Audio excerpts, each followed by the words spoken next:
দাবিও আমাদের থাকবে যে প্রত্যেকটি হাসপাতালের একটা নিজস্ব হেল্পলাইন, হাসপাতালের একটা হেল্পলাইন যেখানে জানানো থাকবে মানুষ ফোন করলে অন্তত প্রাথমিক পরামর্শ দেওয়া যাবে। কারণ সব ঘটনা হয়তো হাসপাতালে আসার দরকার হয় না, যখন দরকার হয় তার ব্যবস্থা করো, যখন দরকার না হয় তারও শুশ্রূষা। সুপ্রিম কোর্টের মনোভাব অনুযায়ী চলতে হবে, এই কথাটা জানাতে দেওয়ার জন্য আমরা হাসপাতালে এসেছি। হাসপাতাল লাভ করেছে কম না, কোটি কোটি টাকা লাভ করে। মানুষ প্রয়োজনের সময় আসবে, কিন্তু যে মানুষটা বিপদে পড়ছে সেই মানুষটার জন্য যদি হাসপাতাল না দাঁড়ায়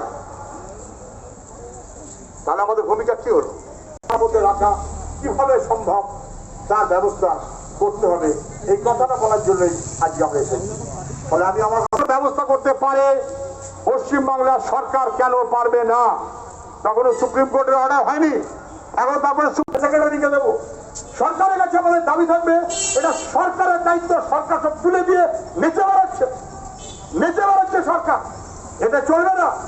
মানুষ যারা খালি চোখ লাগিয়ে গেছে ডাক্তার অথবা স্বাস্থ্যকর্মীদের, এমনকি নিরাপত্তার ব্যবস্থা সরকার করেনি। এই কথাটা জানাতে দেওয়ার জন্য আমরা হাসপাতালে এসেছি।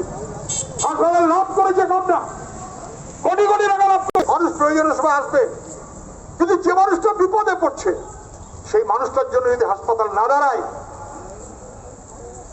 তাহলে আমাদের ভূমিকা কি হলো? মধ্যে রাখা কিভাবে সম্ভব তার ব্যবস্থা করতে হবে, এই কথাটা বলার জন্যই আজকে আমরা এসেছি। ফলে আমি আমার ব্যবস্থা করতে পারে পশ্চিমবাংলার সরকার, কেন পারবে না? তখনও সুপ্রিম কোর্টের অর্ডার হয়নি, এখন তারপরে সেক্রেটারিকে দেবো। সরকারের কাছে আমাদের দাবি থাকবে, এটা সরকারের দায়িত্ব, সরকার সব তুলে দিয়ে নেচে বেড়াচ্ছে সরকার, এটা চলবে না। মানুষ যারা খালি চোখ লাগিয়ে গেছে ডাক্তার অথবা স্বাস্থ্যকর্মীদের, এমনকি নিরাপত্তার ব্যবস্থা সরকার করেনি।